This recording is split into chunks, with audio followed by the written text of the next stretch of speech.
Step 8 here as we really start to finalize this. Really have 2 videos left as far as fleshing out this whole process. To date we've been working our backwards from high level all the way backwards to the near term.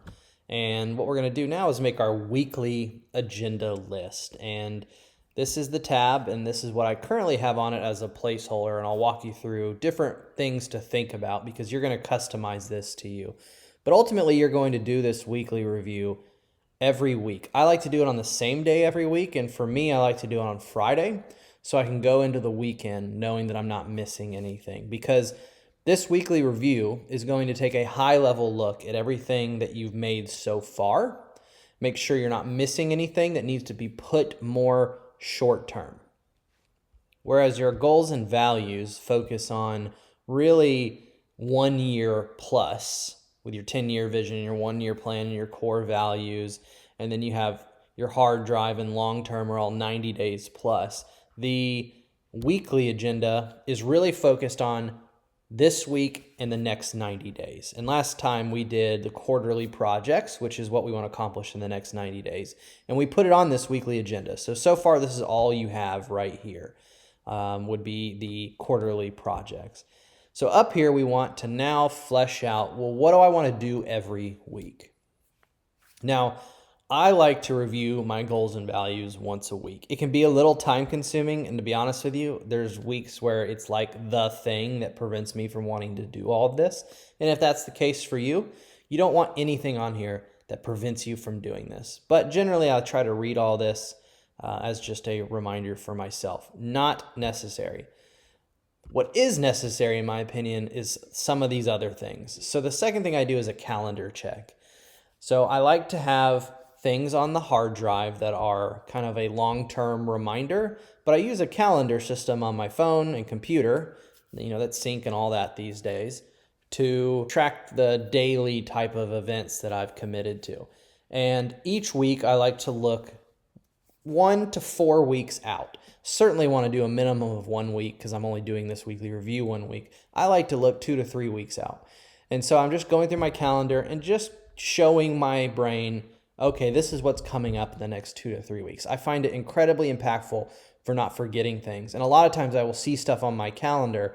Maybe it's a birthday, maybe it's a dentist appointment or something that I want to move, and a to-do would come out of that. And then, I would throw it on what we're going to focus on next week, which is where we look at on a daily basis and where all of our to-dos go. So yeah, I do the calendar check. I try to look at least 3 weeks out. Third thing I like to do each weekly review is look at my hard drive. And it's just a brief scan. It's just the same thing with the calendar. I'm putting things into my brain and I'm quickly asking myself, is there something on here that now needs to become a to-do or I need to take action on? And if that's the case, then you would decide maybe it's something you want to look at next quarter, maybe it's something you want to look at this quarter, or it's a to-do, and you would move it to the appropriate bucket.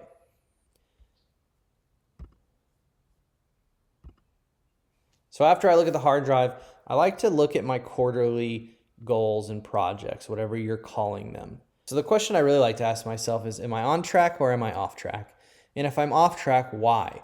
And do I need to make a to-do? Do I need something that moves it along? Maybe I need to rethink it. Maybe it's just not actually something I'm going to do this quarter. I'm going to remove it. I mean, the possibilities are whatever you want it to be, but you're asking yourself, is something else need to be done if it's off track? Hopefully, you're always on track. So the to-do review would be going to your daily dashboard. Again, we're going to make this in the next video. It's the final video we're going to do.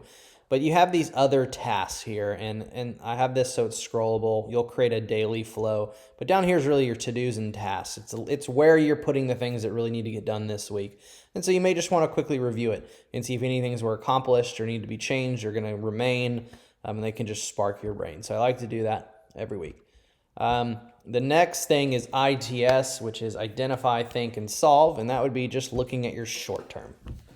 Just looking at your short-term list and seeing, are any of these things now something that I want to accomplish this week? Because remember, you've done a lot of work to get this list where it was, and you've left things on the short term that are things you would like to accomplish before this quarter is over. If they weren't, you would move them to long term. And maybe right now reviewing it, you think, actually, I'm not going to get to it this quarter. And so you'd move it to long term. You only want things on the short term list that need to get done this quarter. And so you'll look at every week and think, is this the week that I'm going to do it? And if it is, you would throw it as a to-do on your daily dashboard. So now we get to things that are more customizable. I have a tab on here for car check. And every week I go in here, I go to next occurrence, I sort A to Z because it'll sort it by date. And if there's anything, and this is all the list of things that I need to do for my car, right? And has notes about when they're due, and I've some prep work goes into it as far as next occurrence. But after you've done that prep work, you just sort every week. And let's say today was 9/24. Well, all of these things would need to be done. And so what I would do is probably copy them, take them over here, type in car, and I'd put that. And then I would just put Monday, something like that. And I'll talk more about this. So the next thing I have is very similar, and it's the house check. And this is all the list of things that I want to do with my house, regular scheduled maintenances that I need to do. And it's the same concept. And if it was 9/24, again, the only thing I would need to focus on this week that's overdue now would be patio furniture cleaning. And so I would do the same thing. I'd throw it on my daily as a to-do list. It's a really good way to get organized with things that are kind of cloggy gray, and you're not sure. And if you don't have a list, you're going to kind of always be worried about it, and you'll walk through your house one day and think, I got to do that. Well, this is the place when you have those thoughts to put it, so then you're not worried about it anymore. This is just something that's come recently through quarterly planning, and it's a weekly fun plan. The point is not that you need to do any of these things. It's to help get your brain activated to think of all the possibilities that work for you. For me, I'm trying to plan my weeks and what I'm going to do that's fun outside of work to make them fun. What am I going to do Monday, Tuesday, Wednesday, Thursday, Friday, Saturday, and Sunday? And so I think about that during this weekly review. This is another one that's really specific to me, and very few people probably want to do something like this, but I go through my phone and I delete any picture or video that I don't want to free up storage. That's just not important. I try to do that every week. It takes 5 seconds. Number 12 here is scorecard review. To be honest with you, this is quite difficult to make a scorecard for your personal life. And I've gone through all sorts of iterations of this. But here is just an example. So you could ultimately your scorecard is trying to measure your goals, especially your quarterly goals. And so you might have a few categories that you can make with the goal of what you would do every week to accomplish it. And you could every week come in here and put in your totals or your numbers or your metric, and then you'd be able to track all weeks for the quarter and see kind of what any trends, I guess, ultimately is what you're looking for. I mean, for example, let's say you were trying to lose weight, and so what you wanted to track is, well, how would you rate your happiness that week, and how would you rate your stress? And what if you noticed a trend that the weeks that you were unhappy or stressed that you gained weight? Well, then you may think, well, I wonder what happened those weeks. And so that's ultimately what a scorecard is to help you think. I find it difficult to create these, and you're not going to get it right the first time. And you don't have to do it. The final thing you want to do, well, you don't have to do it, but the final thing that I do is I create a weekly motto for myself, and I just write it down, and hopefully I remember it throughout the week. Something that you may just want to try to be your theme for the week, or something you'd want to repeat to yourself during the week. And then you're going to rate the meeting. So if today was 125, you're going to ask yourself, was this helpful? And if your answer is no, then you got a problem. It means that you're doing something that is not worth your time, and you should not be doing this if it's not worth your time.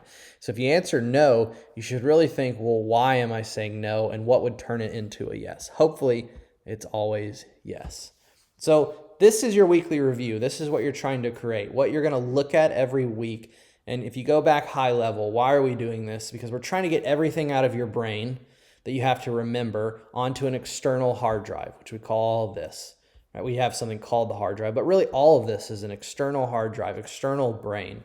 That way your brain is able to be freed up to be more creative, more productive. And so what do you need to look at every week? that would help you accomplish that. And then next week, again, we'll move into the final stage, which is the daily dashboard, and it's where you'll live. Every day you'll go in, you'll have a flow, and then you'll have your list of to-dos, and hopefully this makes you more productive, less stressful, more happy, joyful, and accomplish your goals. That's ultimately the point of this. And if it's not doing those things, then it's a waste of your time. But hopefully it does do those things.